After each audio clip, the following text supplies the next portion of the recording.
శుభం బియాతు. రాజయోగం రావడం వేరు, నిలబెట్టుకోవడం వేరు. రాజయోగం ఏ విధంగా వస్తుంది అనేది ఎంతో కొంత యోగం అనేది జాతకంలో ఉంటేనే రాజయోగం వస్తుంది. ఇక్కడ యోగం అంటే ఏంటి? మానవ జన్మ ఇద్దరమే ఒక యోగం, అందులో మళ్ళీ రాజయోగం. చాలామంది రాజకీయ నాయకులు ఉంటారు. డెఫినెట్గా వాళ్ళ నాన్నగారు తాతగారి దగ్గర రాజవంశంలో పుట్టిన వాళ్ళు రాజకీయంలో ఉన్నారు కాబట్టి మేము కూడా అదే రంగంలో ముందుకెళ్ళాలని అనుకుంటారు. అదే రంగం తప్ప వేరే రంగం వాళ్ళకి తెలియదు కూడా. కానీ ఆ మనోడి దగ్గరికి వచ్చేసరికి వాడి జాతకంలో రాజయోగం లేదనుకోండి, మన వాళ్ళు అలాగ వాడు నిలబెడుతూనే ఉంటారు. రాజకీయంలో ఎదుగు బొదుగు లేకుండా ఒక వ్యక్తిగా నిలబెడుతుంటారు. అవ్వచ్చు అవ్వకపోవచ్చు. అంటే రాజయోగం ఎలా వచ్చింది? అటువంటి వంశంలో పుట్టడం రాజయోగం. నిలబెట్టుకోవడం ఎలాగా అంటే కొన్ని కర్మానుసారం తండ్రి చేసేది కానీ తాత చేసే పనులు కానీ చేయాల్సి వస్తుంది. అటువంటి కర్మం చేయాలంటే ఏంటి? మనసుకు అటువంటి భావన కలగాలి. పండిత పుత్ర పరమసుంఠానుక మన వాళ్ళు చెప్తుండేవారు కూడా. పండితుడు కానీ సంతానం దగ్గరకు వచ్చినప్పుడు వాడికి ఏమీ రాకుండా ఉన్నవాడు కూడా చాలామందిని చూసి సామెత వచ్చి ఉండదు. అలాగే రాజకీయ రంగంలో కూడా తండ్రి రాజకీయ నాయకుడు ఉండొచ్చు, ప్రజాసేవ చేసి ఉండొచ్చు, కొడుకు చేసి ఉంటాడని ఎష్యూరెన్స్ ఏం లేదు. వాడి జాతకాన్ని, వాడి మనస్సు, వాడి లగ్నము ఇవన్నీ ఎటువంటి పనులు చేసి ఉండొచ్చు. దానివల్ల వాడికి ప్రజాదరణ పొందలేకపోవచ్చు. యోగం లేనప్పుడు పొందలేరు కదా. అయినా అదే రంగంలో ఉండాలని ప్రయత్నం చేస్తారు.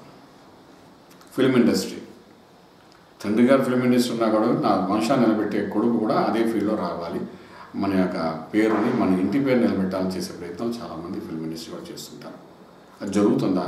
అవకాశం ఉందా అనే దాన్ని కూడా జ్యోతిషాస్త్రం కొంత బలం ఉందా లేదని చూసుకుని ముందుకు వెళ్ళడం చాలా అవసరం పడుతుంది. సాధన చేయమురా సాధ్యం కానిది ఏమి లేదురా అని ఓ మహాకవి అన్నప్పటికీ కూడా జాతకంలో దానికి సంబంధించిన గ్రహాల యొక్క అనుగ్రహం ఎంతవరకు ఉంది అని చూసుకుని ఆ గ్రహం యొక్క బలాన్ని పెంచుకుంటూ జాగ్రత్తగా ముందుకు వెళ్ళడానికి ప్రయత్నం చేసేటప్పుడు కొన్ని హడల్స్ వస్తుంటాయి. వాటిని దూరం చేసుకుంటూ వెళ్ళగలిగినప్పుడు ఆ యోగాన్ని కూర్చోడానికి అవకాశం ఉంటుంది. అది చెప్పేది జ్యోతిషాస్త్రం. ప్రొఫెషన్ బట్టి ఆ ఫీల్డ్లోకి వెళ్ళడానికి ఏ గ్రహ ప్రభావం ఉండాలి. అల్టిమేట్లీ మన జ్యోతిషాస్త్రం చెప్పేది అంటే 9 గ్రహాల అనుగ్రహం ఉండాలి, కానీ ఏ గ్రహం అనుగ్రహం ఎంత పాడు ఉండాలి అని మనం బ్యాలెన్సింగ్ జాగ్రత్త చేయగలిగితే ఏ మార్గంలో వెళ్ళాలో ఆ మార్గాలు తీస్తుంది. సో ఆ విధంగా తీసుకున్నప్పుడు గాంధీ గారి ఫ్యామిలీ రాజకీయ రంగంలో మొట్టమొదటి ఉన్నారంటారు. నెహ్రూ గారి ఫ్యామిలీ కూడా ఉన్నారంటారు ఖచ్చితంగా. అలాగే ఫిల్మ్ ఇండస్ట్రీలోకి వెళ్తే రామారావు గారి ఫ్యామిలీ మొత్తం అంతా ఫిల్మ్ ఇండస్ట్రీలో ఉన్నారు. నాగేశ్వరరావు గారి ఫ్యామిలీ మొత్తం అంతా ఫిల్మ్ ఇండస్ట్రీలో ఉన్నారు. నాగార్జున గారు చేసింది ఏదో ఇంజనీరింగ్ చేశారు, ఆయనకి ఫీల్డ్తో సంబంధం లేదు. ఓ 10 సినిమాలు పోయిన తర్వాత ఆయన హీరో అయ్యారు. ఆయనే మన్మధుడు, ఆయనే రామదాసు, ఆయనే కాళిదాసు, ఆయనే అని ఏ భావంతో ఆయన నటన చేస్తే అందులో జీర్ణించుకుపోతూ మనం చూపిస్తుంటాడు. కానీ చదువు ఏమిటి అంటే ఆ సాధన ద్వారా తండ్రి యొక్క వంశంలో ఆ బ్లడ్లో నుండి వచ్చిన కొంత యోగము ఇంత సాధన అక్కడికి వెళ్ళి కూర్చోబెట్టి. అదేవిధంగా మనం ఏ స్థాయికి వెళ్ళాలనుకున్నప్పుడు ఒక రాజకీయ రంగంలో ఉండి తల్లిదండ్రుల ద్వారా వారసత్వం ద్వారా ముందుకు వెళ్ళాలనుకున్నప్పుడు మన జాతకంలో కూడా దానికి సంబంధించిన గ్రహాల యొక్క బలాన్ని ఏ విధంగా సాధన చేస్తూ పెంచుకోవాలి, మంత్రం ద్వారా, రత్నం ద్వారా, కర్మ ద్వారా అని తెలుసుకుని ఎప్పుడైతే మనం వెళ్తాం ఆ సక్సెస్ అని కనబడదు అన్నమాట. రాజకీయ రంగానికి కుజుడు బలం కావాల్సి వస్తే ఫిల్మ్ ఇండస్ట్రీలో ఉన్న వాళ్ళకి రాహు యొక్క బలము, శుక్రబలం కావాల్సి వస్తుంది. బిజినెస్ మ్యాన్కి బుధుడు యొక్క బలం చాలా అవసరం ఉంటుంది.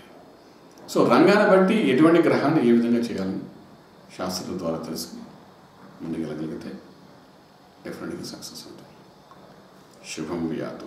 ఈ వివరాలకు సంప్రదించండి Shri Vedamata Gayatri Jyothishalayam, Brahmasri Mantha Suryanarayana Sharma, lake view apartment, 4th floor, Chitrapuri colony, Khajaguda, Delhi public school ప్రక్కన, నానక్రామ్గూడ, హైదరాబాద్ 5,08,000. Phone numbers 8855559147, 8855559148, 9963267500, 9396772133.